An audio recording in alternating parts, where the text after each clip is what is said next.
এমন এক জাদুর কথা বলবো, গিট দেওয়া জাদু, সিহরুল উকদ। এটি এমন এক প্রকার জাদু যেখানে কোনো দুষ্টু জাদুকর সুতা বা দড়ি নিয়ে তাতে নাপাক তাবিজ, কবজ ও শয়তানি মন্ত্র পড়ে ফোঁ দেয়।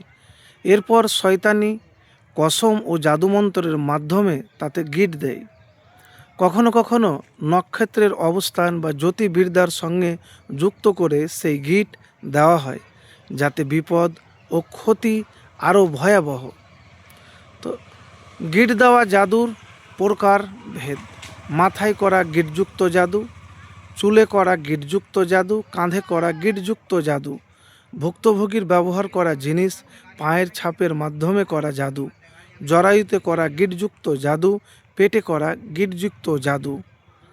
তো এই গিটযুক্ত জাদু করা হয় বিভিন্ন খারাপ উদ্দেশ্যে: রোজগার ও কাজ বন্ধ করে দেওয়ার জন্য, বিয়ে বিলম্ব বা বন্ধ করে দেওয়ার জন্য, ব্যবসা ও বিক্রি করে দেওয়ার জন্য, স্বামী স্ত্রীর সম্পর্ক বেঁধে দেওয়ার, দাম্পত্য বন্ধন নষ্ট করার জন্য, রোগ কষ্ট এমনকি মৃত্যুর জন্য, এছাড়াও আরও বহু ক্ষতিকর উদ্দেশ্য।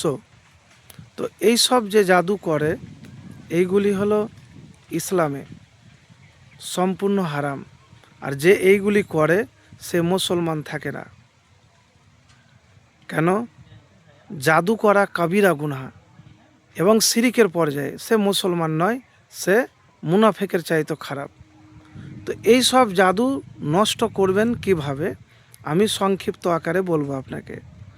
দেখেন, এই জাদুগুলি নষ্ট করার জন্যে প্রথমে সূরা নাস 3 বার, সূরা ফালাক 3 বার, সূরা ইখলাস 3 বার, আয়াতুল কুরসি 3 বার, সূরা ফাতিহা একবার, আর আল্লাহুম্মা রব্বান নাস আজহিবুল বাস ইসফি ওয়ান্তা সাফি লা সিফা ইল্লা সিফাউকা সিফান লা ইউগাদিরু সাকামা, এই দোয়াটি 3 বার পড়বেন। আর দুরূদ শরীফ একবার পড়ে, যে গিটে আপনাকে জাদু করা হয়েছে, ব্যথা করছে, ব্যথা কমছে না, বা মাথাতে বা যে জায়গাতে, আপনি হাতের তালু নেবেন, তালুতে ফোঁ দিয়ে ওই জায়গাতে বুলিয়ে দেবেন সকালে এবং দুপুরে।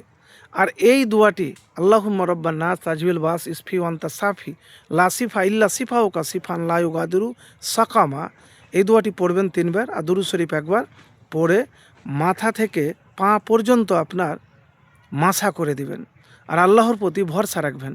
আর প্রত্যেক দিন সকালে যেন আপনাকে কেউ জাদু করতে না পারে, তার জন্যে এই দোয়াটি পড়বেন 3 বার করে সকালে আর সন্ধ্যায়। আউযু বিকালিমাতিল্লাহি তাম্মাত মিন শাররি মা খলাক। একবার তো পড়িয়ে দেখুন, ইনশাল্লাহ ফলাফল পাবেন। আরেকটি কথা বলবো, দেখেন, আপনাকে বিশ্বাস করতে হবে আল্লাহর শক্তি ছাড়া যাহা শক্তি সব বাতিল। আল্লাহ হলো সর্বশক্তিমান। শয়তান আপনাকে বিভ্রান্ত করবে, ক্ষতি করবে, কিন্তু যদি আপনি আল্লাহর প্রতি ভরসা রেখে সাহায্য চান, দোয়া করেন, তাহলে ইনশাল্লাহ সাহায্য পাবেন। শয়তানের সব ষড়যন্ত্র চক্রান্ত নষ্ট হয়ে যাবে। তো মানুষ ভাই, এতটুকুন আপনাকে বলবো, তার ক্ষতি থেকে, শয়তানের ক্ষতি থেকে, সকল প্রকার ক্ষতি থেকে আউযু বিকালিমাতিল্লাহি তাম্মাত মিন শাররি মা খলাক, এই দোয়াটি পড়বেন 3 বার।